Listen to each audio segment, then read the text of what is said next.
Council, Tuesday, August the 4th. Please stand for our invocation, led by Dr. Richard Benjamin, Ebenezer Baptist Church, and remain standing for the Pledge of Allegiance. May we bow our heads in prayer. Our Father and our God, Lord, as we gather together, we praise you for this day and your purpose. We realize, dear God, that your will is not always aligned with our lives and does not always reflect our plans. So, Father, recalibrate in our intentions and refocus our hearts and change our plans to reflect your will. Lift our eyes to seek you first today as we navigate through these difficult and troubled times that threaten the very foundation of our nation.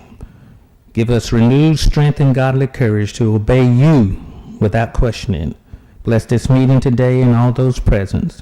Ready these city leaders to make every moment count as they strive to make good decisions that impact all the citizens of Mobile, Alabama. These and other blessings we ask in your Son Jesus' name and for his sake. Amen. Pledge allegiance to the flag of the United States of America and to the republic for which it stands, one nation, under God, indivisible, with liberty and justice for all.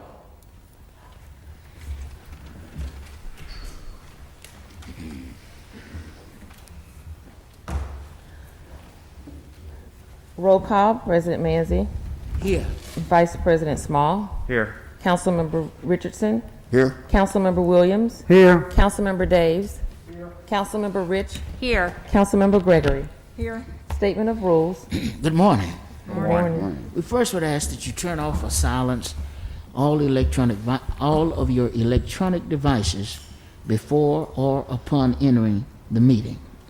Any person desiring to address the council must sign in indicating the resolution, ordinance, appeal, or public hearing agenda item before entering the meeting.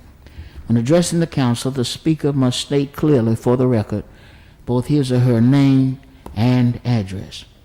Any person desiring to speak to the council on a non-agenda item must contact the city clerk's office no later than 2 p.m. on the Thursday prior to the council meeting in which you'd like to speak. The subject matter must be pertinent to City of Mobile business. A person who hasn't given that proper notice to the clerk's office and wishes to speak on a non-agenda item will not be given that opportunity. Each speaker is allowed 5 minutes to address the council. A bell will sound to indicate the end of 4 minutes. 1 minute remains for summarizing. The second bell indicates the time has expired. When addressing the council, there is to be no personal address to any individual council member. All statements are to be made to myself, who serves as chair, and I will recognize any council member who wishes to respond. To maintain decorum, there will be no undue applause and or public outcry allowed. Those are the rules. These are the rules of this particular meeting, and we are appreciative of your interest in your municipal government. Madam City Clerk. Approval of minutes of July 28th. So moved. Been properly moved and second. Any discussion? If not, all in favor? Aye. Opposed? Great job as always. Thank you. Communications from the mayor. Good morning. Morning. It's a small crowd this morning, but obviously a really good crowd, so appreciate you being here. Momentum in Mobile continues. Last week we had the opportunity to do a ribbon cutting, really a groundbreaking ceremony at Bishop State Community College. It's a $21 million investment being made by the state of Alabama. And anyway, it was a great turnout for that event, and it's going to do a whole lot for the citizens of Mobile and preparing our workforce for the future jobs that will be coming our way and actually exist today. On another note, over the last year, Parks and Recreation, along with Councilwoman Gina Gregory, have been hosting a series of meetings having to do with Langen Park and the future of Langen Park. For those who are as old as I am, we can remember when there were boats and a lot of activities in Langen Park, unlike what it's evolved to in recent times. But there's a grand vision, which will be a multi-year plan, and to bring Langen Park back into what it can be. So we're very excited about that, and you'll hear more from Councilwoman Gregory about that, and just from the administration as that continues to unfold. Today is a very special day in the city of Mobile, and that we are known as a Coast Guard city. I believe there are only 17 Coast Guard cities have that designation in the United States, and we were one of the first to receive that designation. We also, when we have with us 3 representatives of the 3 departments within the Coast Guard, and if I would ask them to step down to the podium if they would, and we have from Sector Mobile, it's Master Chief Zach Ayers. From ATC, it's Master Chief Wesley Powell, and from the Gulf Strike Team, it's Master Chief Greg Livingston. And they were ushered down the aisle by retired Captain Joe Snowden, whom y'all all know. But these are the senior enlisted individuals from those various sectors of the Coast Guard. I was reminded earlier that the Coast Guard is the oldest continuous seagoing service in the United States military, and they're very proud of that. And I think that's kind of a jab at the Navy, Councilman Daves. I'm not sure if it is, but that's how I heard it. But you know, the footprint of Sector Mobile, when you see the Coast Guard vessels on the water, when you hear about them inspecting shipyards, inspecting ships, saving lives from their waterborne vessels, that's Sector Mobile. Believe it or not, they have 1,290 employees in the city of Mobile. Mobilians, I don't think, are aware of that, of the size of the footprint that they have. And when it comes to the Aviation Training Center, which is known by ATC, every single pilot, whether it's fixed wing or helicopter and the air crews for the Coast Guard, come through the city of Mobile to be retrained every single year. Well, you know, what a huge compliment for our city to have it here. And so we're very grateful for what ATC does. And then when it comes to the Gulf Strike Team, the Gulf Strike Team was part of the National Response System. It was created in 1973. It's kind of the newest part of the Coast Guard. And certainly it's the newest part where we house one. But there are only 3 strike teams in the whole United States. I think one's in the Pacific Coast, one maybe on the Atlantic Coast, Joe, and then and the Gulf Strike Team. These are specialists that know how to respond to hazardous materials, oil discharges, weapons of mass destruction. When I think about what we have coming in and out of the port of the city of Mobile, knowing that we have the ATC that can do everything they need to do from the air, knowing that we have the strike team that knows how to handle the hazardous materials, and Sector Mobile, you know, how blessed can we be to have them here? So it's their 230th birthday, and instead of reading a bunch of whereases, I felt like it was just important kind of to tell their story. But today is, and I will just read the last part of this proclamation, and it says, whereas Sector Mobile conducted 284 search and rescue cases, saved 191 lives, assisted 312 lives, saved $1.6 million in property, and assisted over $2.4 million of property in 2020. Now, therefore, I, William S. Stimson, the 108th Mayor of the City of Mobile, do hereby formally recognize Coast Guard Day in the City of Mobile. And so I'm going to present this before I give out 2 of the proclamations. I'm going to walk up there in just a minute. But it's like, I'm going to tell you a personal story. It's like so many things that what people are doing to protect us and we don't even know it. 2 years ago, I was getting ready to have dinner on Dolphin Island, and somebody told me I had an emergency phone call. And so it was very crackling on my cell phone, and it was my son. And he said, Daddy, we're 150 miles offshore. We're dead in the water. The boat was dead in the water, and we're taking on water. These are our coordinates. That is a bad feeling when you have a son call you and tell you they're distressed and they're sinking 150 miles offshore. So I called Don Rose, is Don in the audience, who's former sector commander, and he said, Sandy, call 911, and that's all I did.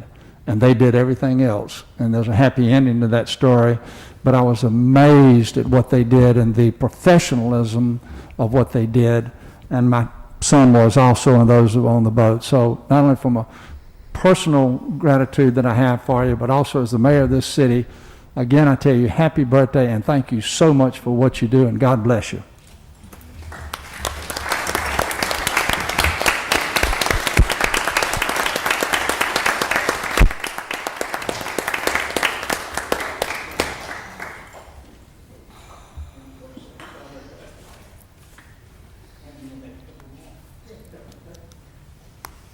Good morning, Mayor. Good morning, everybody.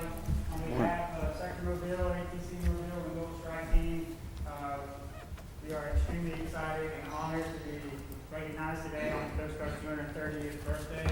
Years young. For the support that we receive from our members and our descendants allows us to be able to do our job, conduct search and rescue, to train our pilots, and to respond to hurricane and oil spills. So we really appreciate everything that you do for our families and our community, and thank you again. Thank you all.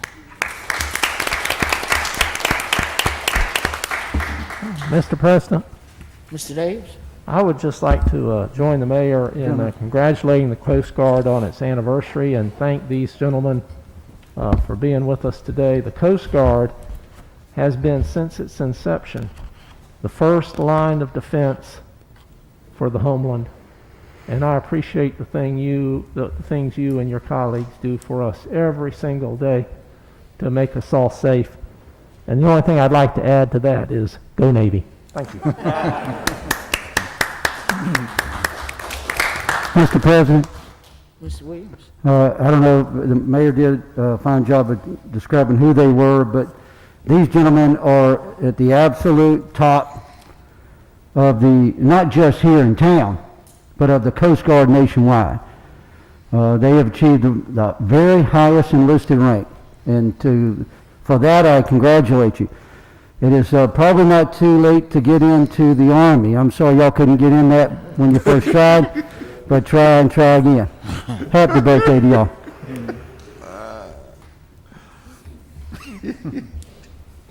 I hear you, John. Madam City Clerk? Adoption of the agenda. So moved. Second. It's properly moved in second. Any discussion? If not, all in favor? Aye. Opposed? Appeals, we have request for a waiver of the noise ordinance on September 5th on North Ridge Road. So moved. Second. Been properly moved in second. Any discussion? If not, all in favor? Aye. Opposed? Public hearings today is a public hearing to rezone property located at 3154 Cottage Hill Road, north side of Cottage Hill Road, 100 feet east of Wyoming Drive West, from B1 to B2, District 5. Is there anyone here that would like to speak during this particular public hearing? If not, public hearing is closed. Public hearing to rezone property located at 2359 Dolphin Island Parkway, area bounded by Dolphin Island Parkway, Rosedale Road, and Rifles Road from R1 to B2, District 3. Is there anyone here that would like to speak during this particular public hearing? If not, this public hearing is closed. So there's Marvin Johnson signed in. Sure. Oh, did you want to say anything? No, I mean, you don't have to. No, you good, bro. Okay. Right, you don't have to, yeah, okay. Okay.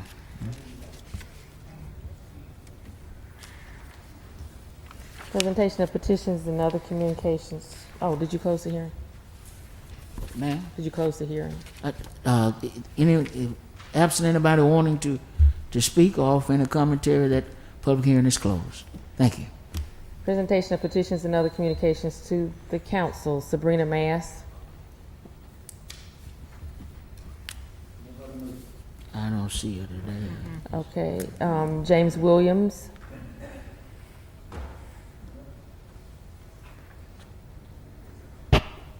Sir, the microphone is upstairs.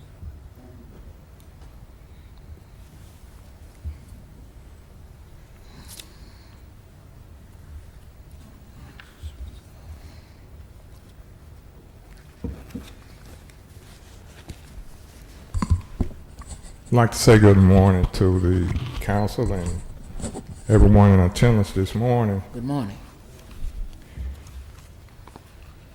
Policies and procedure general orders of the, Mr. Williams, yes, if you could give us your name and address for the record, please. I'm sorry.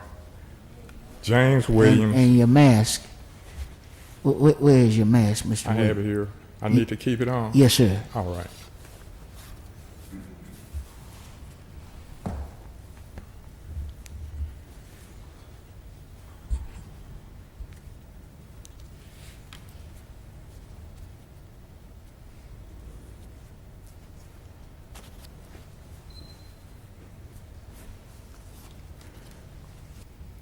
My name is James Williams. My address is 2504 Convent Street here in Mobile, Alabama.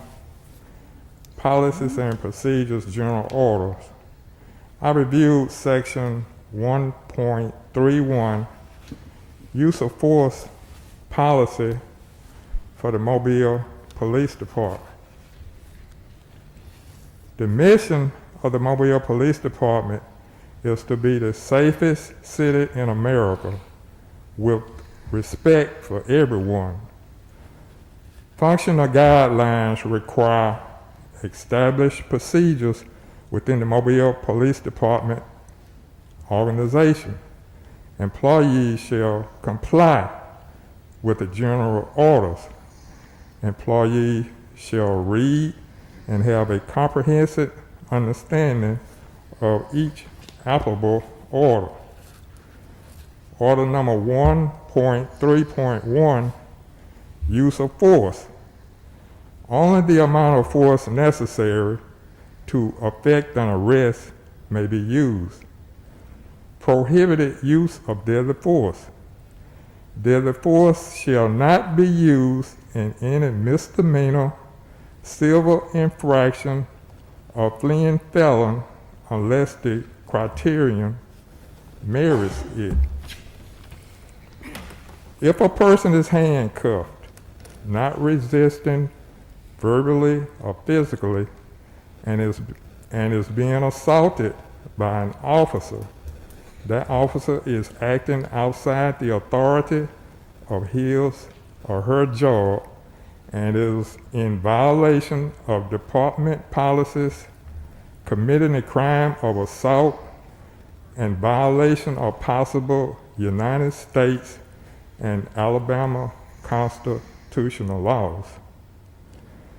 I was at a meeting here a few weeks ago, and the attorney for the police department advised that if you see a situation, as I forestated, that you are to call 911, get the car number, and video the incident.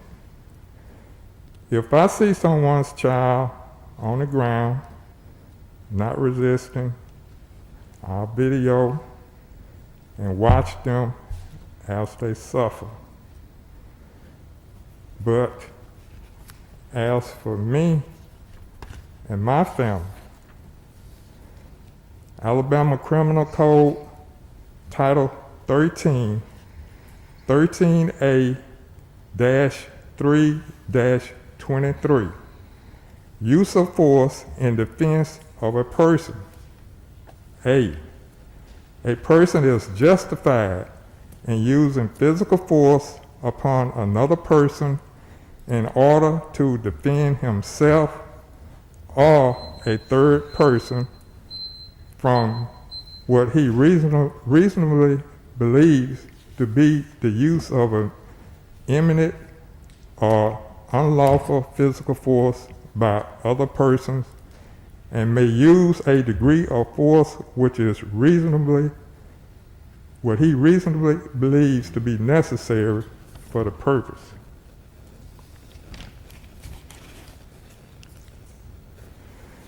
I applaud Councilman Richardson for his efforts in getting those constituents in his area to report violations of police misconduct. That's the only way it's going to stop. There are constitutional laws, there are state laws, and there are local laws that prohibit this.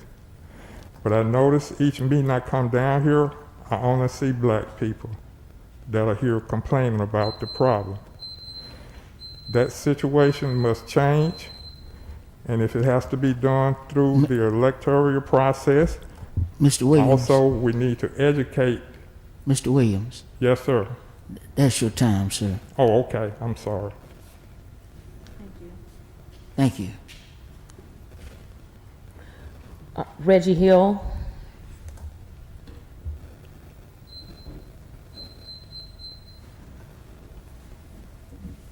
And while Mr. Hill is coming, let me say that I've been the council person for District 2 7 years, and I probably have hosted 74, 75 community meetings, and in the vast majority of those meetings where police and community relations come up, we emphasize the need to let the proper authorities know when you have negative interactions with the police.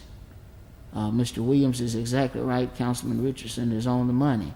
The only way that the officers, the only way that the leadership of the police department is going to know that that there are some interactions that are taking place that are negative or unproductive or disrespectful is if you say something. That's the only way. And so I appreciate you coming down, Mr. Williams. And I would advise any citizen of District 2 and any citizen of the city of Mobile, if you feel that you've been mistreated and that the interaction needs to be investigated, if you see something, say something. If you experience something, say something. Mr. Hill. Mr. President, members of the council, Mayor Stimson, citizens and stakeholders of Mobile, good morning. Reggie Hill, Mr. Hill. 1007 Center Mr. Street. Hill. Mr. President, I'm going to ask that you would put your mask on. I understand that. There's no law stipulating that, sir. We There- went there through is this for 2 weeks, 3 weeks, sir. We're wasting plenty of time. We- This one hasn't even been Mr. extended with the Mr. city. Hill. The Safer at Home order with the state has been extended, sir. Mr. I'm totally Mr. under compliance. Mr. And no rule can Director Barber. supersede state law. No rule if the council chambers can supersede state law, sir. My goal is while providing knowledge worthwhile to District 2, creating meaningful opportunities for the people. For what, sir? I'm not violating the law. So leave this mask on. Scott Jones, regarding Resolution 57016. I'm sorry, Ordinance 57016. Scott Jones? Yeah, good morning. Oh, okay. Scott Jones, my Good address morning. is 5958 Shenandoah Road North. Can you understand me? Yes, sir. Okay. I am the president of Ridgefield Homeowners Association, and I understand that this vote on this ordinance is going to be delayed, and I hope that it is. The reasons for that, and what I want to discuss, is that there are some huge errors in this ordinance as it stands. I was here in February when Rosswood presented their case for vacation. This city council unanimously approved that. If they had to abide by this ordinance, it would have failed miserably. It would have never had a chance to pass. There's a number of reasons for that I don't have the time to get into, and I will be in further committee meetings to discuss those. The greatest impact that this city council and this ordinance expects the neighborhoods to impact the change. Why? We don't own the traffic engineering department. We don't own attorneys. The price tag of what you're asking in that ordinance is going to amount to about $30,000 for what you are demanding in the ordinance. What neighborhoods can afford $30,000? Could Rosswood have afforded that? Could any other neighborhood have afforded that? No way. Our neighborhood possibly could come up with that type of money. But is that equality? I hear about equality over and over and over in every committee meeting. Can other neighborhoods in low-income areas afford $30,000? That's the price tag you're putting on this by the mandate set forth in the ordinance. Who's protecting the neighborhoods? There's PhD level studies that state that when traffic volumes increase beyond what is considered normal by local residents, by street design, social street activities are greatly reduced, the feeling of well-being in the affected neighborhood is threatened in order to protect livability as well as to provide for efficient movement of motor vehicles. Streets are given functional classifications. Residential streets should be designed for residential use. Cut-through traffic is a problem. The city mandated that. The city changed that. It wasn't the neighbors, it wasn't the citizens, it was the city. So why should the citizens be held responsible to fix what the city changed? The city should be responsible to fix that. The other thing that I heard mentioned over and over and over again in February was that there's got to be metrics. Where are they? There are no metrics in the ordinance, not one. So what are we changing? What's the threshold that was mentioned in February by this committee? Where's the threshold laid out in this ordinance? It's not there. I think that should definitely be discussed. You talk about going through 9 city offices to get approval. Why aren't those city offices already on board with the threshold? That should be done to even come before this committee. I've got to meet a threshold.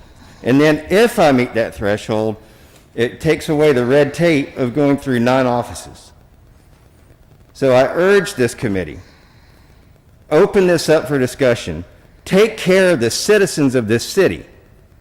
And this ordinance does not do that.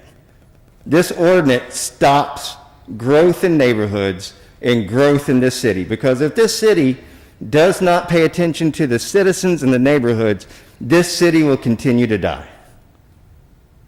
The neighborhoods are the vital asset to this city. Yes, we want to see growth. But if you do not have neighborhoods that will house citizens and people feel safe and secure in those neighborhoods, you're not going to have a city that's growing. Thank you. Thank you. Thank you, sir. No problem. Oh, no, not you, him. Well, Let me, before we move forward, I just want to make a statement relative to this meeting. For approximately 7 to 8 weeks, this council decided at the onset of the coronavirus to meet electronically through Zoom.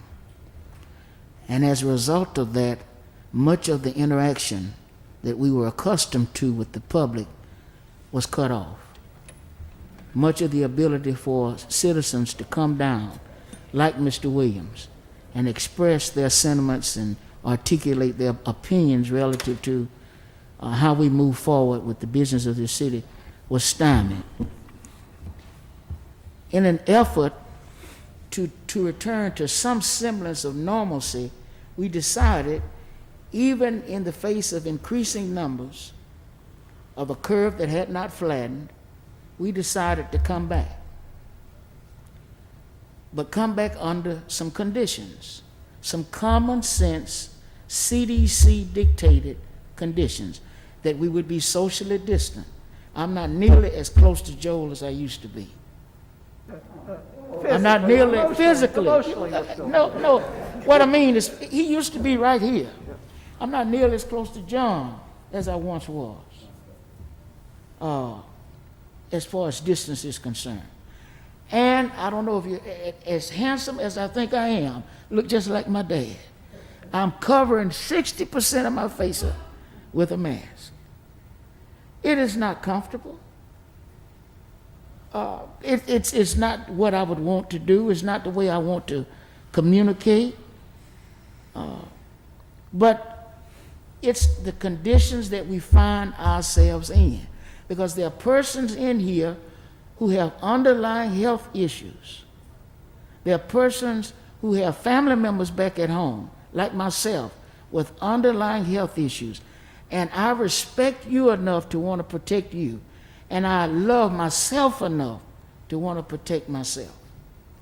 The presiding judge of the Mobile Circuit Court of this district has issued an order that no one is to come into this building without a mask on. That's the presiding judge. I respect that order 100%. It's not about singling any individual out.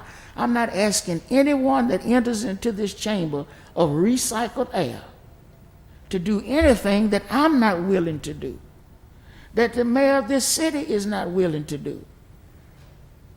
And I don't know nothing any individual has to say that's so valuable and so important that I'm going to risk my life or your life to hear it.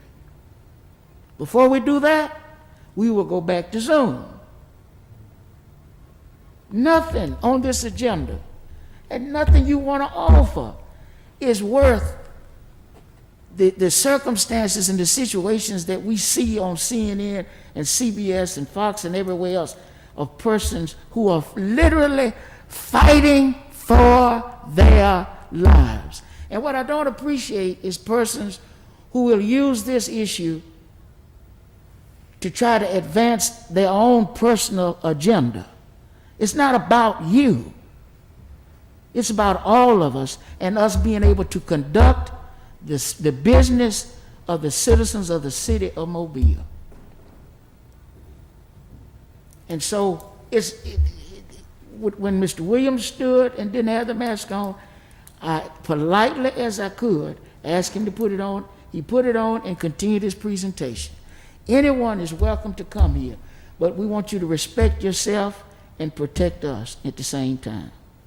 If not, we will have to do like the vast majority of other cities, go back to electronic meetings that don't allow for public interaction to the degree that everyone is accustomed to. I just want to state that, and I hope the media follows that up like they follow some of the other things with these interactions, because it's not about personalities, it's about protection, and it's about being fair. Madam City Clerk. Ordinance is held over. 57016, ordinance to establish procedures and policies for the vacation or closure of any street, alley, or dedicated public right-of-way. Move to lay over until August 18th. Been properly moved and second. Any discussion? If not, all in favor? Aye. Opposed? CIP resolutions held over. 21552, authorized contract with James Adams and Sons Construction for Airport Boulevard cutoff East I-65 Service Road. 21553, authorized contract with Tyndall Construction for Richards DAR House exterior repairs. So moved. Second. I'm going to ask on item 21553, I'd like this item held over 1 week, please.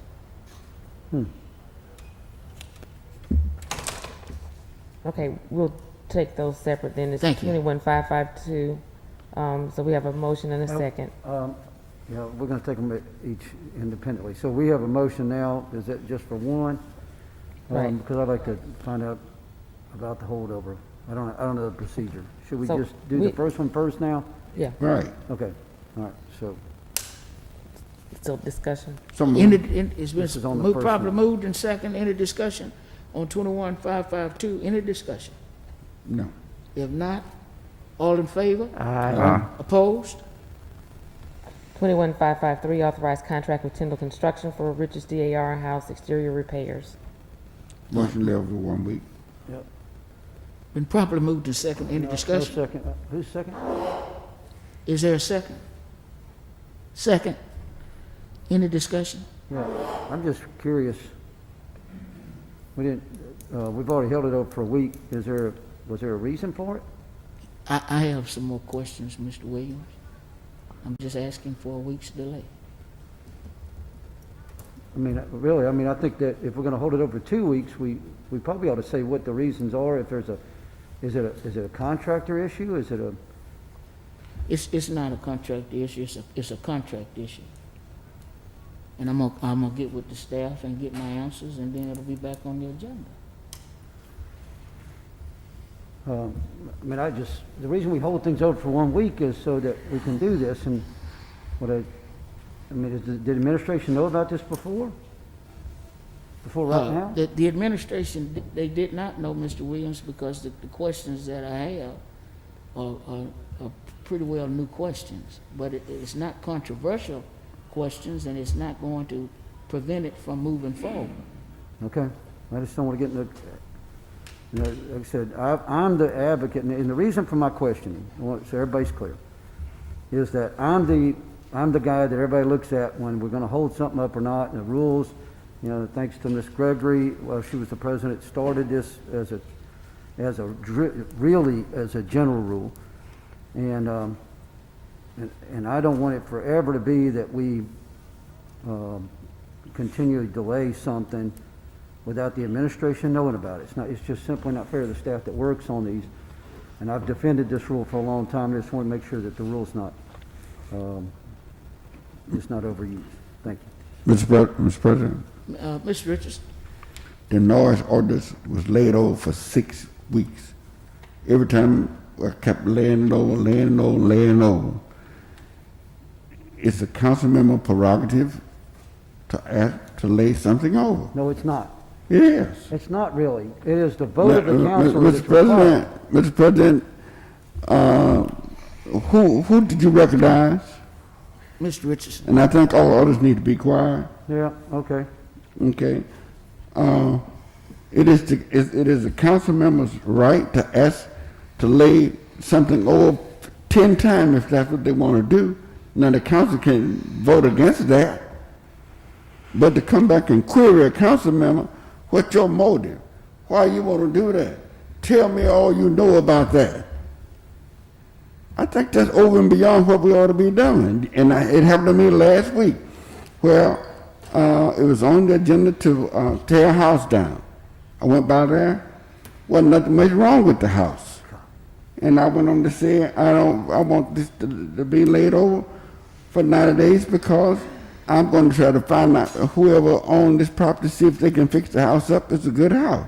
I got queried about that. Oh, do you know how, did you go over there? Did you? I don't want to be asked all of that.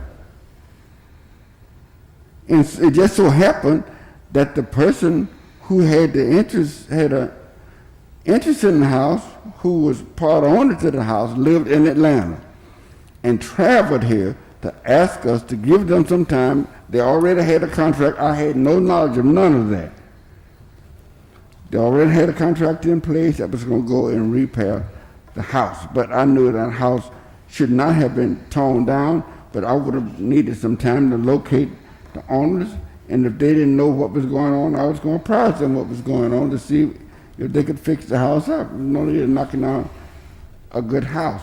But from time to time, we as council members have these type issues to come up.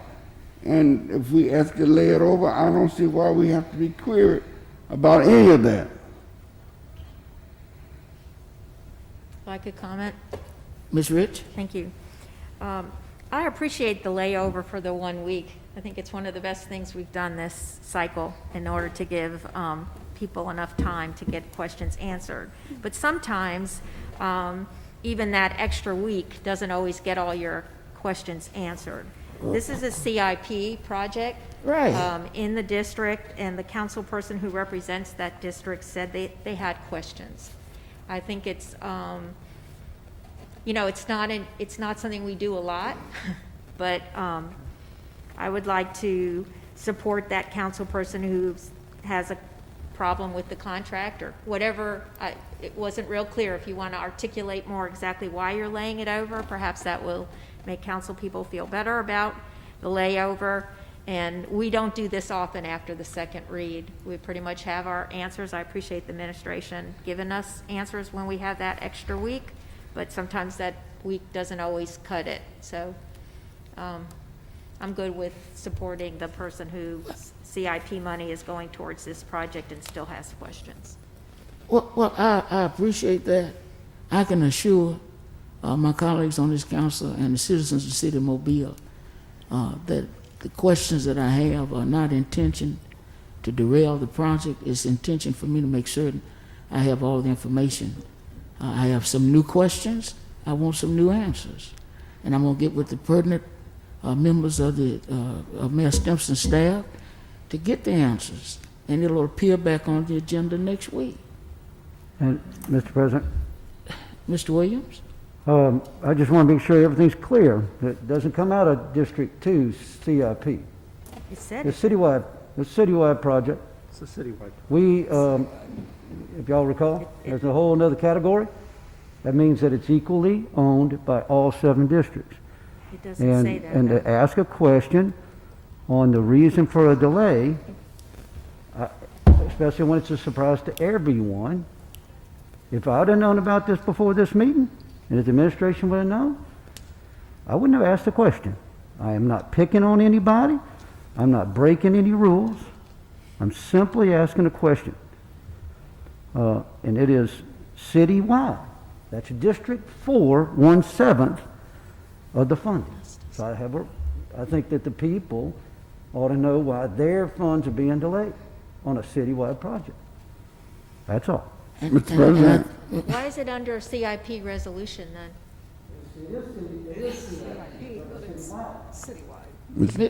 Mr. President, Colleagues, if we could, I really believe we have expended more time Yes, we have. on this particular issue than it's vote. probably going to You take to can't get the the answers votes, I'm move looking for. on. Yeah, right. It's coming back on the agenda. I guarantee you the house not going to fall down in 7 days. Do we have a motion to There's a lay it over? motion, there's a second. Yeah. We had all these questions and commentaries. Let's vote. All in favor? Aye. Aye. Opposed? It passes 6-1. And the House is going to be there next week when we vote. Resolutions held over. 08554, approve item-based bid to W.W. Granger for fiber optic supplies. 08555, approve item-based bid for various medical supplies. 08556, approve purchase order to North American Fire Equipment for various fire equipment. 08557, approve purchase order to Sunbelt Fire for task force fire monitor nozzles. 08558, approve item-based bid for large truck retreading and repair, tire retreading and repair. 21559, authorized contract with J. Hunt Enterprises for Lad Peoples Stadium walking trail. 21560, authorized contract with Arena Fire Protection for fire sprinkler and backflow preventer repairs at various city facilities. 21561, authorized contract with J. Payne Organization for Parkway Sales Center interior renovations. 21562, authorized contract with Green Magic Landscape for right-of-way mowing on Dolphin Street. 21563, authorized contract with Complete Management Group for mowing of downtown streets. So moved. Second. Been properly moved in second. Any discussion? Yes, Mr. President. Mr. Vice President? Yeah, looking at the resolution 21-561, I would like to thank the mayor and administration for moving this forward. The citizens down on DIP at the sales center, many of the seniors been wanting to expand the senior center, and this is here is to go to more as far as the interior renovation of the expansion of the senior center down there. And this is great news for not just for South DIP, but for also for the seniors that's down there that use that facility before the COVID had broke off. So I can't wait till we get cleared of this COVID for the citizens, and especially the seniors, can go back to the senior center and enjoy what they usually enjoy daily. And again, I do have to thank the mayor and administration for moving this forward. Thank you. I have a question. Ms. Rich? Thank you. On that particular item, which I'm all in on too, for the seniors in that area, but is that considered a CIP program, or is that a full city program too? Those funds? All right. Because we've got to put them in the right place. If, All right, I can't I'm recall. not denying I the can't- use of the funds, if it's a CIP program, it needed to be in the CIP projects. And that's why the one that I was so sure was a CIP program actually is a full city. And so technically it shouldn't be in the CIP. Well, it is CIP money. It is the No. funds from the CIP that are allocated to citywide projects. We each make a contribution Well, towards that citywide should come under a projects. different heading then, because I always assume when I see CIP that it's a council, initiative. Just for clarity, the term CIP is often misused and Yes. across the city. So one of the things I think we need to do is further define CIP for Great. proper usage. Yeah. It does not just mean it's a capital improvement. You can say it's a program, a plan, project. The P is up for debate. But the reality is it's typically beyond just the 3 million currently allocated per district to 7 million. It's, loosely everyone interprets it as the full amount, which is actually closer to 25 million, which is the 4 million above that, which is what we're referring to here, which is the citywide I don't have a problem repairs with to it. infrastructure. In addition to that, if you look at it from a standpoint of other projects or other projects we do that are capital improvement projects, part of a capital improvement plan that are beyond just the 25 million Yes. CIP tax, which is one piece. There are other projects we spend Right. money on. So Well, we'll but- help to further define that and Yeah. also make sure that they land properly in the right spot. That would be great. Mr. That would be Mr. terrific. President. And the thing is that we used to have a list of the different programs that were considered, everybody was all in on. And I didn't know if the Parkway Sale Center was one of those programs in the past. I think it's used CIP money that was strictly from the district. But it would be really nice if it was put on the agenda so that it was clear, and then decisions are, better communicated. So it'd be great. I mean, I know there's all different capital programs that the city participates in. Ms. Richardson? Mr. President, I recommend that we call those projects that is coming from the $21 million that's allocated to the 7 of us, Council Capital Improvement Project, CCIP, Council Capital Improvement Projects. And that would distinguish us from any other project, capital project. I think Mr. President. I was writing the exact same note, Fred, on my agenda. If we want to distinguish between those that we are a part of and leading for our specific districts as opposed to those that are more general umbrella capital programs, in order to keep them straight on the agenda. Right. Mr. President. Capital Improvement Project. Madam Clerk. Mr. Vice President? Yeah, I had mentioned in pre-council meeting that there was some unease about the CIP, looking with the ordinance and everything, that we need to go back and revisit it, and hopefully get with the committee this afternoon and see what day before we can go ahead and call a committee meeting, before we can just bring all the issues to the table that council person has. Well, I think that certainly would be appropriate. I'm glad that you all have already had that discussion. If you could just let us know, and make certain that the pertinent persons with the administration are available so that we can have this discussion. I wouldn't have an issue with, we need to be able to delineate. We need to be able to know which part of resources, what project is moving forward under. All of it is city money. And so, I think all of that would be right for that committee's discussion. So just, please let us know when you get with the committee members, the date and the time. Any further discussion? Did we have a motion on these? So we're ready to vote? Yes. Right. Any Yes. further discussion? If not, all in favor? Aye. Opposed? Items passed. Ordinance is being introduced for the first time, 64017 through 64018. Yeah, motion to suspend the rules for immediate consideration for these, these orders will be laid over for 1 week by council rules. Consent resolutions being introduced for the first time, 03564 through 58572. Motion to suspend the rules for immediate consideration for consent resolution 03-564 through 37-568. No, 572. 58-572. Second. Properly moved in second. Any discussion? If not, all in favor? Aye. Opposed? 03564, appoint Dorothy Weaver and Tommy Carlisle to the Police Citizens Community Relations Advisory Council. 03565, reappoint Louis Jackson to the Golf Course Advisory Committee. 03566 and 567, approving the mayor's reappointments of Jamie Eisen and Walter Bell to the Mobile Airport Authority.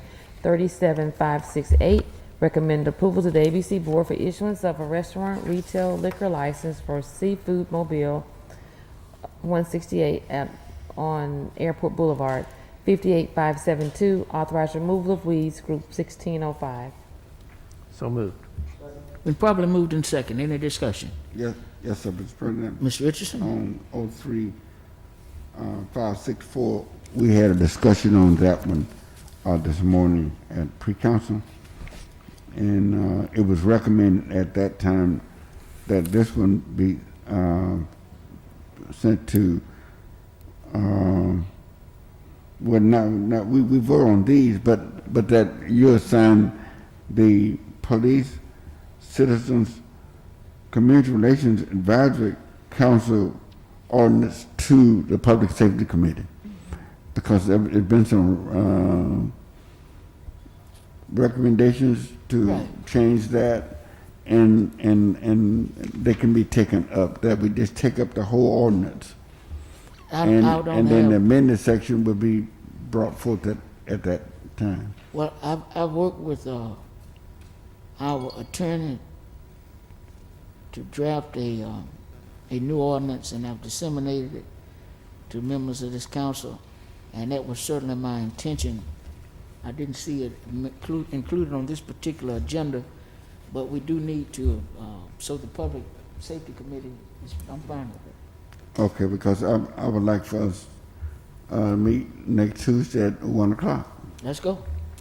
Sounds good. Okay. And we have the towing at 2, just so you know. Yes, okay.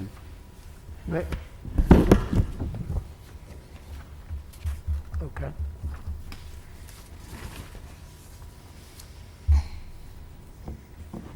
Resolutions being introduced for the first time, 08569 through 21571.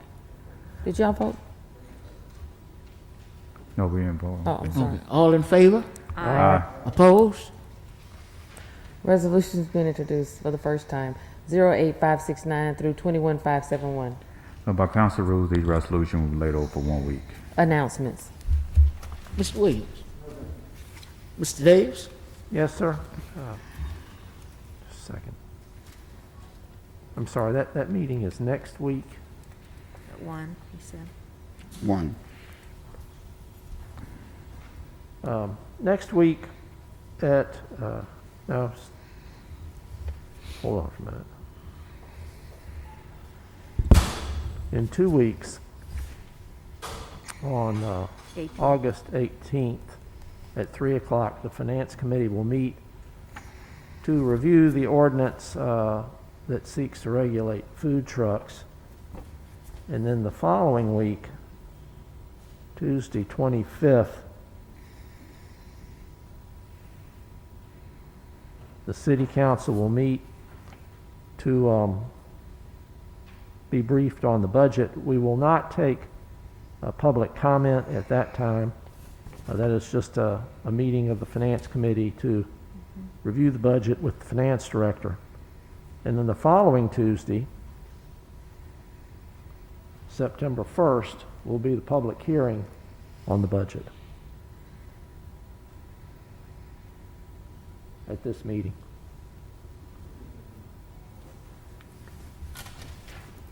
Thank you. Thank you, Mr. Days. Ms. Rich? Thank you very much. Next week will be the meeting for the Public Services Committee of this council at 2 o'clock in this auditorium to go over the proposal for the towing ordinance. I would like to let the community know that this is on the city's website. There's a green line that says City Updates. If you'll hit that, right now this is the first update that has the 20 pages to the proposed ordinance that the council will then have on the agenda for the following week. But we're going to take all the comments from the industry. I know they're very interested. I hope that the clerk's office has been informing people in the industry where they can find copies or get make prints or whatever they want to do to read over what the council committee will discuss at 2 o'clock next week. Thank you. Thank you. Mr. Gregory? Thank you, Mr. President. This morning, the mayor mentioned the video that is now available for the public to see on Langen Park and the plans for Langen Park, and it is really exciting. We have it on our Facebook page if you would like to take a look at it, and it is the culmination of many months of work from focus groups to steering committees to just work between the staff and the consultant to come up with this plan. Some of the highlights include a new boathouse and boating for the park, a new amphitheater, rerouting traffic, some different entrances and exits, signage, crosswalks, a lot of other amenities within the park itself. This does not include the actual dredging of the lake. That is something separate, but of course will be part of the overall improvement plan. We have some very exciting news coming up in the next few weeks that will be on the agenda, and it has to do with money that's being released finally as part of Restore. A lot of that funding will go to Langen Park and all of the things that have been needed in this park for so many years we can't even count back. The mayor mentioned when he was growing up, people used to swim in the park. In the lake there. Hard to imagine when you look at it today, but that's true. You used to be able to swim there. They had boats out on Langen Lake, canoes, that sort of thing. And a lot of that is what we want to restore the lake and the park to be. The jewel of the community. It truly is our central park. People come from all around the city to use Langen Park, and so we want to take it back to, as close as we can, to its original state, which includes putting kayaks and canoes, things like that, back out on the lake, stabilizing the bank, and really turning the park into what it should be. Very soon we will have an event out at Langen Park to announce some plans that are in this year's budget for pavilions. We are renovating the first phase of pavilions. And in the next year's budget, we've been talking about our CIP. Well, in my CIP for 2021, I have over $1 million already scheduled for Langen Park to continue the implementation of improvements at the park. So again, a lot of exciting things going on at the park, but a lot of work still needs to be done. And one of the things that is going on at Langen Park that a lot of you are familiar with already is the apple snail eradication. That's a program we've been doing for many years as well. And I got an update from the Mobile Bay National Estuary Program and Osprey Initiative. They have been working on getting rid of apple snails over at Langen the past 14 weeks. They've They sent out a report saying they have destroyed a total of 61,415 egg masses and 12,654 adult snails. Can you imagine? Along with these efforts that they are doing, the City Parks and Recreation Department is also spraying some of the vegetation where there are eggs. So they're all working together to try to eradicate these snails. And hopefully one day we'll get rid of them all and be done with that problem at Langen Park. But I just wanted you to know that some of these things are going on. We have a number of groups that are coordinating their efforts to work on Langen Park and to really turn it back into the jewel that it once was and that everybody in this city deserves. I also want to say a special thanks to our Parks and Recreation Department, I'm still thinking Parks. This is actually Public Works. And Jim is not here, but I've already sent him an email. I always like to pass along compliments when residents send me compliments about city employees. And I got something the other day from some folks who live out in Alpine Hills, which is off Ziegler Boulevard. And they wanted me to pass along their thanks and their compliments to the crews who mow Ziegler Boulevard.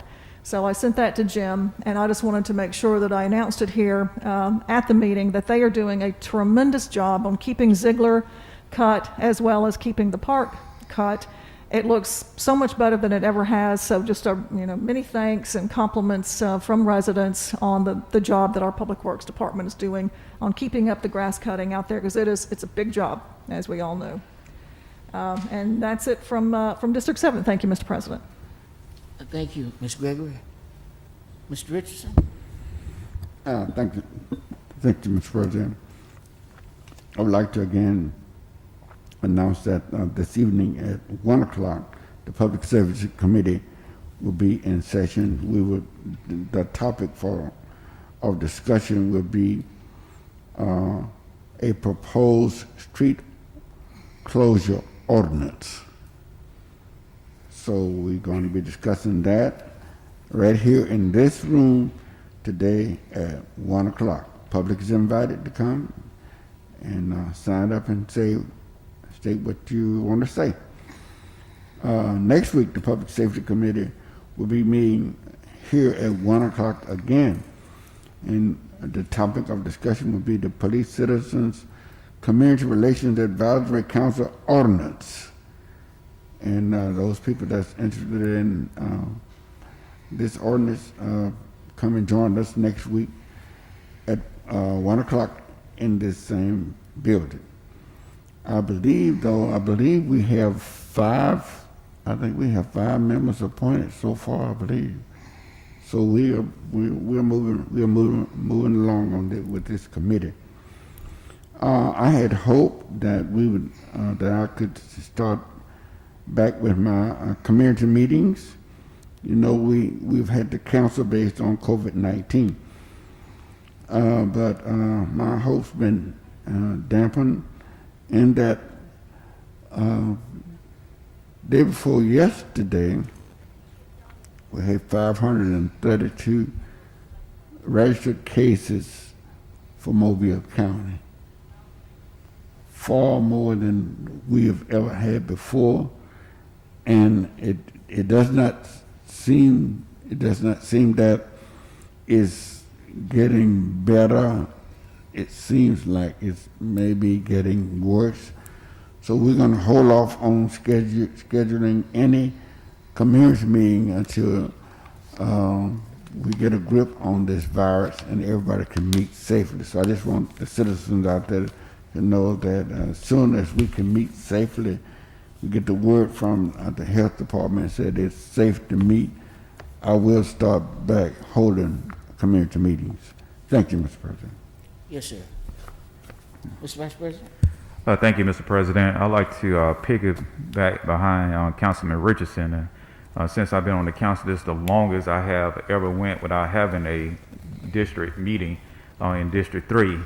And was hopefully, in the fall of the year that we could have started back up, but with this COVID virus between our district meetings and Easter egg hunt and even the back to school rallies, has all been, canceled for this year.